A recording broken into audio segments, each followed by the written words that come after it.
I'd like to tell you about the strangest secret in the world.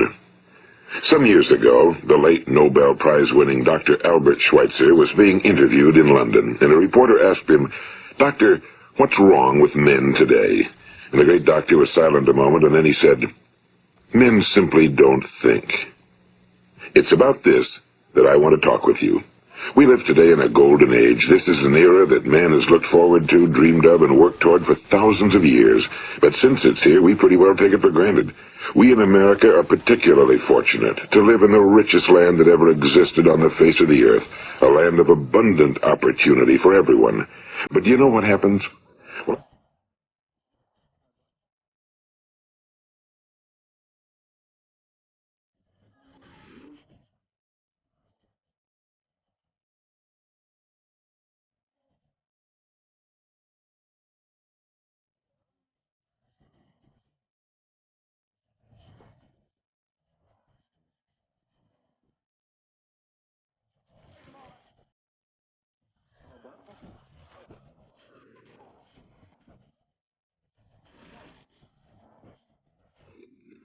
four will be broke. Now think a moment. Out of the 100, only 5 make the grade. Now why do so many fail? What has happened to the sparkle that was there when they were 25? What's become of the dreams, the hopes, the plans? And why is there such a large disparity between what these men intended to do and what they actually accomplished? When we say about 5% achieve success, we have to define success. And here's the best definition I've ever been able to find. Success is the progressive realization of a worthy ideal. If a man is working toward a predetermined goal and knows where he's going, that man is a success. If he's not doing that, he's a failure. Success is the progressive realization of a worthy ideal. Rollo May, the distinguished psychiatrist, wrote a wonderful book called Man's Search for Himself. And in this book he says, the opposite of courage in our society is not cowardice. It is conformity. And there you have the trouble today. It's conformity, people acting like everyone else without knowing why, without knowing where they're going. Now think of it. In America right now, there are over 18 million people 65 years of age and older. And most of them are broke. They're dependent on someone else for life's necessities. Now, we learn to read by the time we're 7. We learn to make a living by the time we're 25. Usually by that time, we're not only making a living, we're supporting a family. And yet by the time we're 65, we haven't learned how to become financially independent in the richest land that has ever been known. Why? We conform. And the trouble is that we're acting like the wrong percentage group, the 95 who don't succeed. Now, why do these people conform? Well, they really don't know. These people believe that their lives are shaped by circumstances, by things that happen to them, by exterior forces. They're outer-directed people. A survey was made one time that covered a lot of men, working men, and these men were asked, "Why do you work? Why do you get up in the morning?" 19 out of 20 had no idea. If you ask them, they'll say, well, everyone goes to work in the morning, and that's the reason they do it, because everyone else is doing it. Now let's get back to our definition of success. Who succeeds? The only person who succeeds is the person who is progressively realizing a worthy ideal. He's the person who says, I'm going to become this, and then begins to work toward that goal. I'll tell you who the successful people are. A success is the school teacher who's teaching school because that's what he or she wants to do. The success is the woman who's a wife and mother because she wanted to become a wife and mother and is doing a good job of it. The success is the man who runs the corner gas station because that was his dream. That's what he wanted to do. The success is the successful salesman who wants to become a top-notch salesman and grow and build with his organization. A success is anyone who is doing deliberately a predetermined job because that's what he decided to do deliberately. But only 1 out of 20 does that. That's why today there isn't really any competition unless we make it for ourselves. Instead of competing, all we have to do is create. You know, for 20 years I looked for the key which would determine what would happen to a human being. Was there a key I wanted to know which would make the future a promise that we could foretell to a large extent? Was there a key that would guarantee a person's becoming successful if he only knew about it and knew how to use it? Well, there is such a key, and I've found it. Have you ever wondered why so many men work so hard and honestly without ever achieving anything in particular, and others don't seem to work hard and yet seem to get everything? They seem to have the magic touch. You've heard them say that about someone. Everything he touches turns to gold. And have you ever noticed that a man who becomes successful tends to continue to become successful? And on the other hand, have you noticed how a man who's a failure tends to continue to fail? Well, it's because of goals. Some of us have goals, some don't. People with goals succeed because they know where they're going. It's that simple. Think of a ship leaving a harbor, and think of it with the complete voyage mapped out and planned. The captain and crew know exactly where it's going and how long it'll take. It has a definite goal. Now, 9,999 times out of 10,000, it will get to where it started out to get. Now let's take another ship, just like the first, only let's not put a crew on it or a captain at the helm. Let's give it no aiming point, no goal, no destination. We just start the engines and let it go. I think you'll agree with me that if it gets out of the harbor at all, it will either sink or wind up on some deserted beach, a derelict. It can't go anyplace because it has no destination and no guidance, and it's the same with a human being. Take the salesman, for example. There's no other person in the world today with the future of a good salesman. Selling is the world's highest paid profession, if we're good at it, and if we know where we're going. Every company needs top-notch salesmen, and they reward those men. The sky's the limit for them. But how many can you find? Someone once said the human race is fixed, not to prevent the strong from winning, but to prevent the weak from losing. The American economy today can be likened to a convoy in time of war. The entire economy is slowed down to protect its weakest link, just as the convoy had to go at the speed that would permit its slowest vessel to remain in formation. That's why it's so easy to make a living today. It takes no particular brains or talent to make a living and support a family today. So we have a plateau of so-called security, if that's what a person's looking for. But we do have to decide how high above this plateau we want to aim. Now let's get back to the strangest secret in the world, the story that I wanted to tell you today. Why do men with goals succeed in life and men without them fail? Well, let me tell you something which, if you really understand it, will alter your life immediately. If you understand completely what I'm going to tell you from this moment on, your life will never be the same again. You will suddenly find that good luck just seems to be attracted to you. The things you want just seem to fall in line, and from now on you won't have the problems, the worries, the gnawing lump of anxiety that perhaps you've experienced before. Doubt, fear, well, they'll be things of the past. Here's the key to success and the key to failure. We become what we think about. Now let me say that again. We become what we think about. Throughout all history, the great wise men and teachers, philosophers and prophets have disagreed with one another on many different things. It's only on this one point that they are in complete and unanimous agreement. Listen to what Marcus Aurelius, the great Roman emperor, said. A man's life is what his thoughts make of it. Disraeli said this. Everything comes if a man will only wait. I've brought myself by long meditation to the conviction that a human being with a settled purpose must accomplish it, and that nothing can resist a will that will stake even existence for its fulfillment. Ralph Waldo Emerson said this, a man is what he thinks about all day long. William James said, the greatest discovery of my generation is that human beings can alter their lives by altering their attitudes of mind. And he also said, we need only in cold blood act as if the thing in question were real, and it will become infallibly real by growing into such a connection with our life that it will become real. It will become so knit with habit and emotion that our interest in it will be those which characterize belief. And he also said, if you only care enough for a result, you will almost certainly attain it. If you wish to be rich, you will be rich. If you wish to be learned, you will be learned. If you wish to be good, you will be good. Only you must then really wish these things and wish them exclusively, and not wish at the same time 100 other incompatible things just as strongly. In the Bible, you read in Mark 9:23, if thou canst believe, all things are possible to him that believeth. My old friend Dr. Norman Vincent Peale put it this way, this is one of the greatest laws in the universe. Fervently do I wish I had discovered it as a very young man. It dawned upon me much later in life, and I found it to be one of the greatest, if not my greatest discovery outside of my relationship to God. The great law, briefly and simply stated, is that if you think in negative terms, you will get negative results. If you think in positive terms, you will achieve positive results.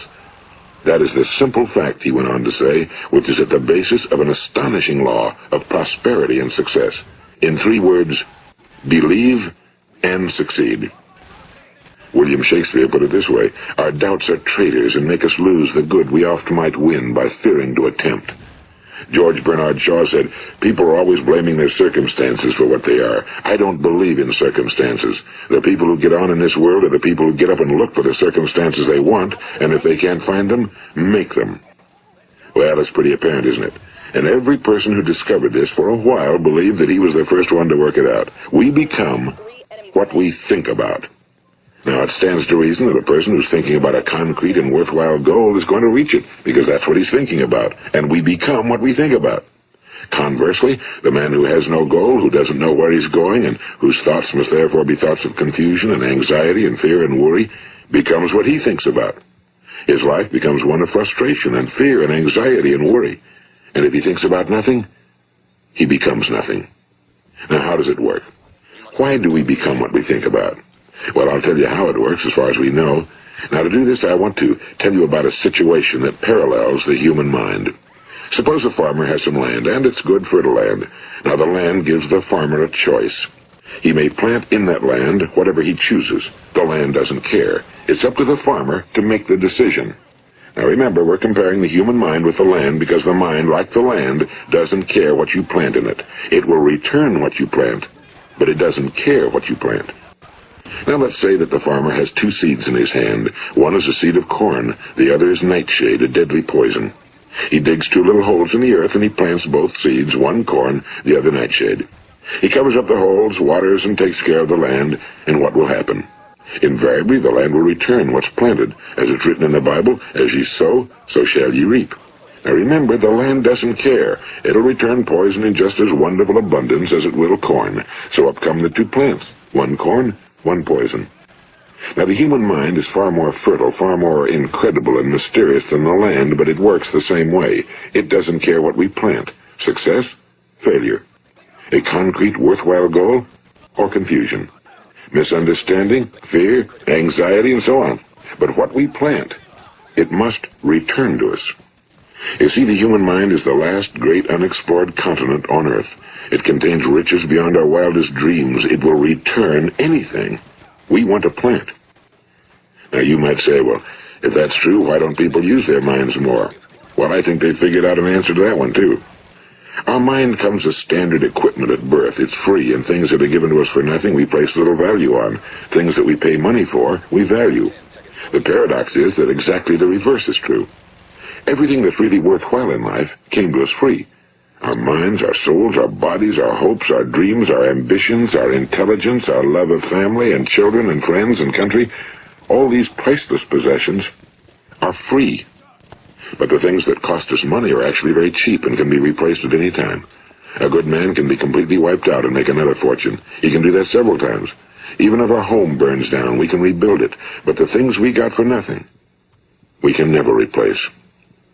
The human mind isn't used because we take it for granted. Familiarity breeds contempt. It can do any kind of job we assign to it, but generally speaking, we use it for little jobs instead of big, important ones. Universities have proved that most of us are operating on about 10% or less of our abilities. So decide now, what is it you want?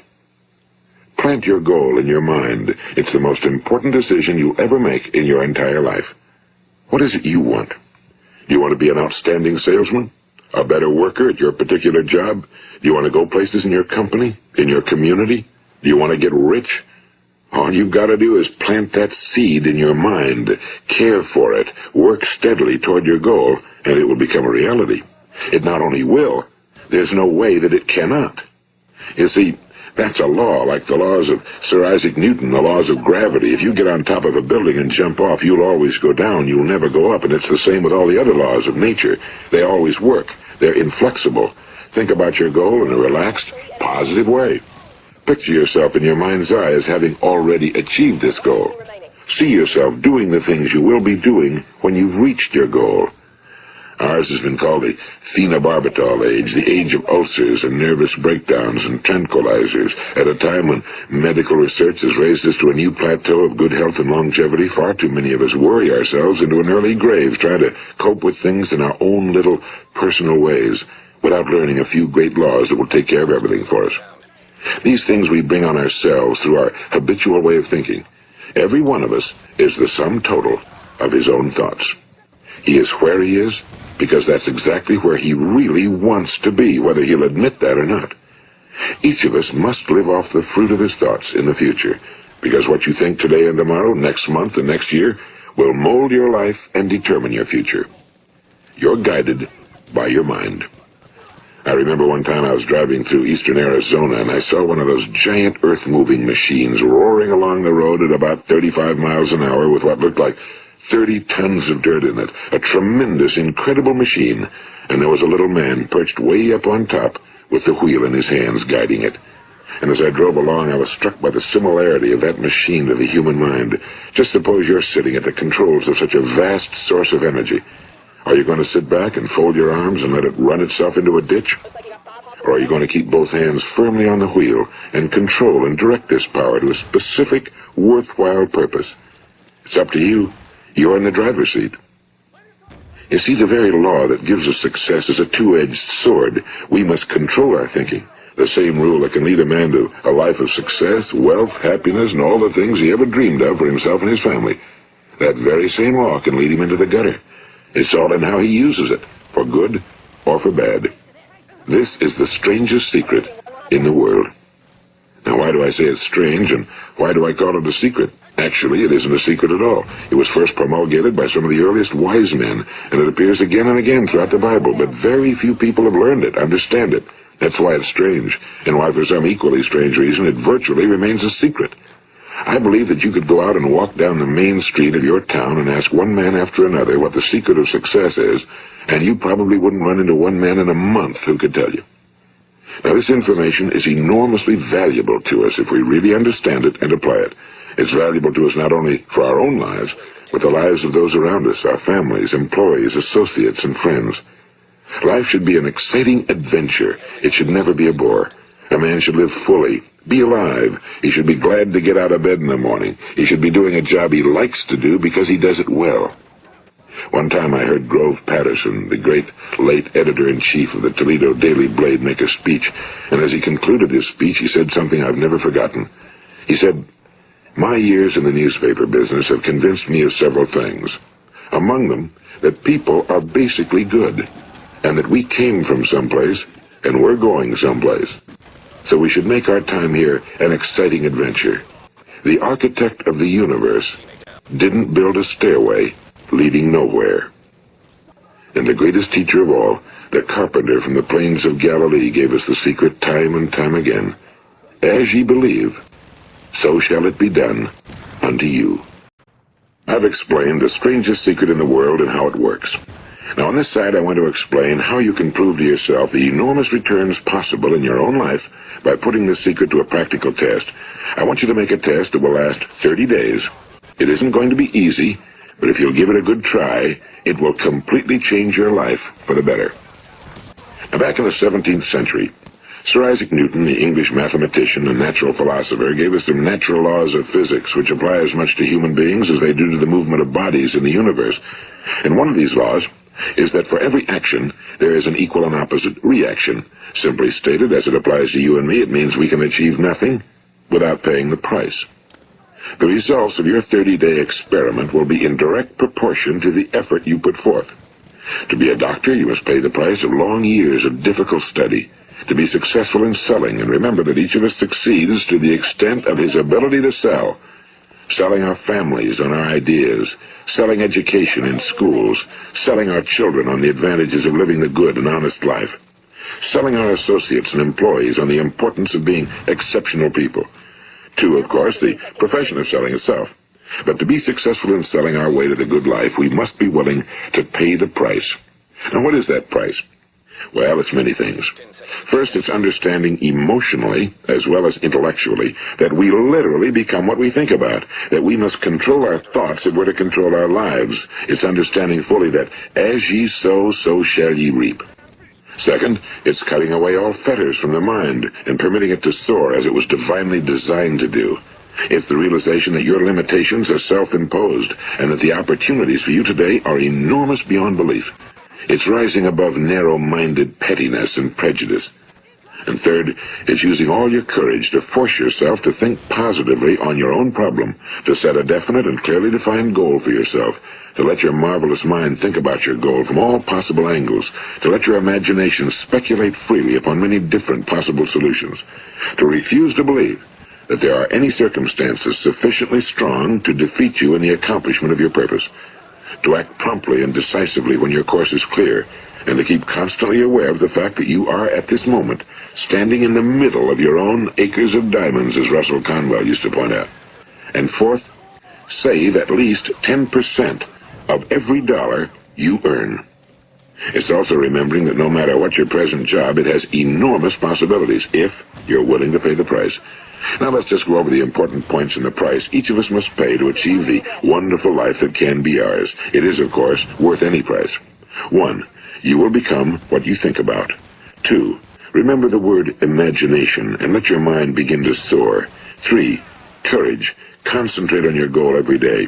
4. Save 10% of what you earn. And 5. Action. Ideas are worthless unless we act on them. Now, I'll try to outline the 30-day test I want you to make. Keep in mind that you have nothing to lose by making this test and everything you could possibly want to gain. There are two things that may be said of everyone. Each of us wants something, and each of us is afraid of something. I want you to write on a card what it is you want more than anything else. It may be more money. Perhaps you'd like to double your income or make a specific amount of money. It may be a beautiful home. It may be success at your job. It may be a particular position in life. It could be a more harmonious family. Each of us wants something. Now write down on your card specifically what it is you want. Make sure it's a single goal and clearly defined. You needn't show it to anyone, but carry it with you so that you can look at it several times a day. Think about it in a cheerful, relaxed, positive way each morning when you get up. And immediately you have something to work for, something to get out of bed for, something to live for. Look at it every chance you get during the day and just before going to bed at night. And as you look at it, remember that you must become what you think about, and since you're thinking about your goal, you realize that soon it will be yours. In fact, it's yours really the moment you write it down and begin to think about it. Look at the abundance all around you as you go about your daily business. You have as much right to this abundance as any other living creature. It's yours for the asking. Now we come to the difficult part. Difficult because it means the formation of what is probably a brand new habit, and new habits are not easily formed. Once formed, however, it will follow you for the rest of your life. Stop thinking about what it is you fear. Each time a fearful or negative thought comes into your consciousness, replace it with a mental picture of your positive and worthwhile goal. And there will come times when you'll feel like giving up. It's easier for a human being to think negatively than positively. That's why only 5% are successful. You must begin now to place yourself in that group. For 30 days, you must take control of your mind. It will think about only what you permit it to think about. Each day for this 30-day test, do more than you have to do. In addition to maintaining a cheerful, positive outlook, give of yourself more than you've ever done before. Do this knowing that your returns in life must be in direct proportion to what you give. The moment you decide on a goal to work toward, you're immediately a successful person. You are then in that rare and successful category of people who know where they're going. Out of every 100 people, you belong to the top 5. Don't concern yourself too much with how you're going to achieve your goal. Leave that completely to a power greater than yourself. All you have to do is know where you're going. The answers will come to you of their own accord and at the right time. Remember these words from the Sermon on the Mount, and remember them well. Keep them constantly before you this month of your test. Ask, and it shall be given you. Seek, and ye shall find.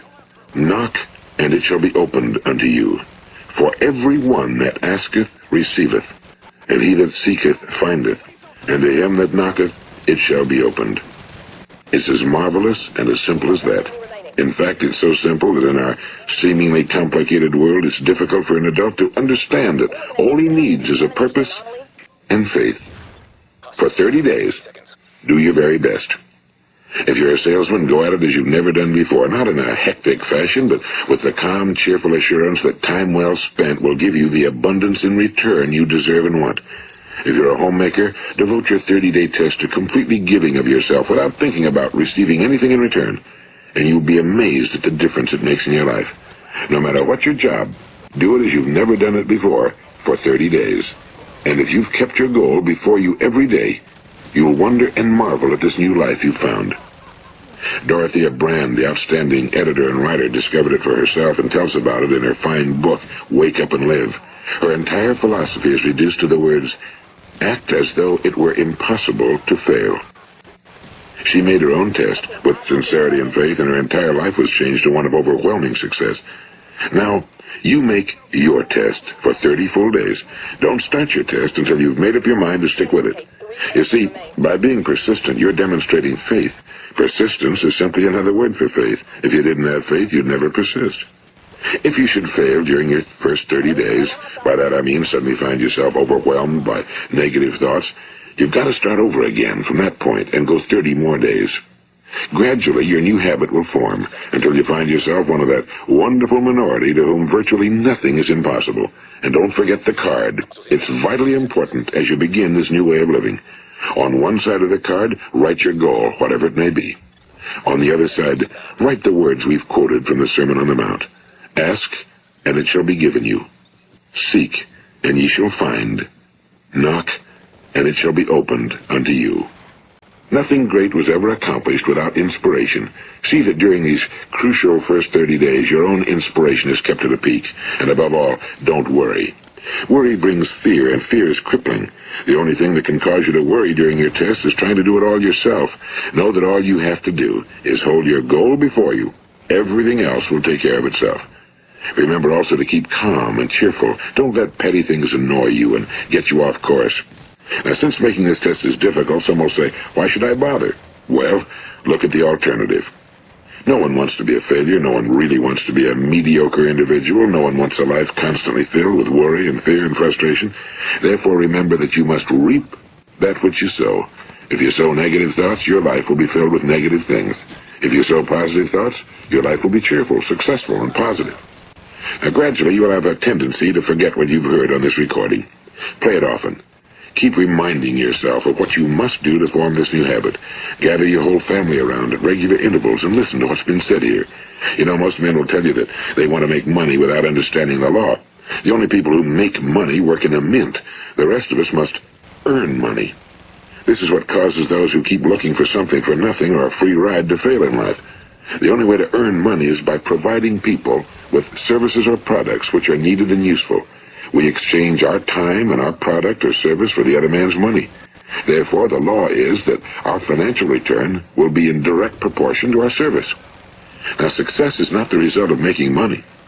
Making money is the result of success, and success is in direct proportion to our service. Most people have this law backwards. They believe that you're successful if you earn a lot of money. The truth is that you can only earn money after you're successful. It's like the story of the man who sat in front of the stove and said to it, give me heat, and then I'll add the wood. How many men and women do you know, or do you suppose there are today, who take the same attitude toward life? There are millions. We've got to put the fuel in before we can expect heat. Likewise, we've got to be of service first before we can expect money. Don't concern yourself with the money. Be of service, build, work, dream, create. Do this and you'll find there's no limit to the prosperity and abundance that will come to you. Prosperity, you know, is founded upon a law of mutual exchange. Any person who contributes to prosperity must prosper in turn himself. Sometimes the return will not come from those you serve, but it must come to you from someplace, because that's the law. For every action, there is an equal and opposite reaction. As you go daily through your 30-day test period, remember that your success will always be measured by the quality and quantity of service you render, and money is a yardstick for measuring this service.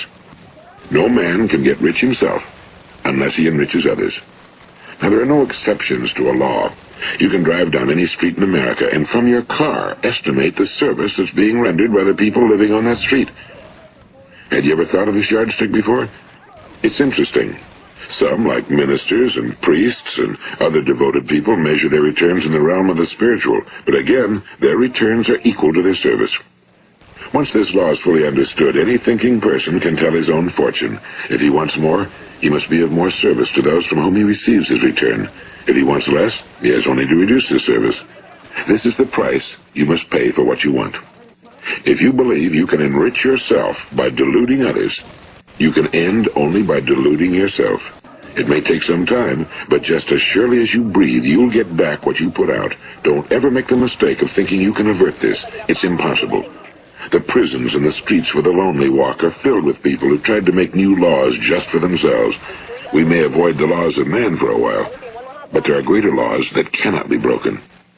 An outstanding medical doctor recently pointed out 6 steps that will help you realize success. 1. Set yourself a definite goal. 2. Quit running yourself down. 3. Stop thinking of all the reasons why you cannot be successful and instead think of all the reasons why you can. 4. Trace your attitudes back through your childhood and try to discover where you first got the idea you couldn't be successful, if that's the way you've been thinking. 5.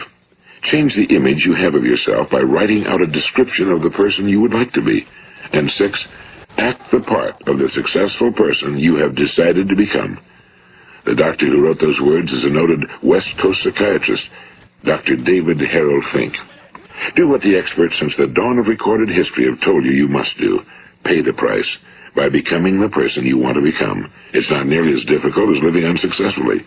Make your 30-day test, then repeat it again, and each time it will become more a part of you until you'll wonder how you could ever have lived any other way. Live this new way and the floodgates of abundance will open and pour over you more riches than you may have dreamed existed. Money? Yes, lots of it. But what's more important, you'll have peace. You'll be in that wonderful minority who lead calm, cheerful, successful lives. Start today. You have nothing to lose, but you have a whole life to win. This is Earl Nightingale, and thank you. All agents are down. That was one hell of an effort.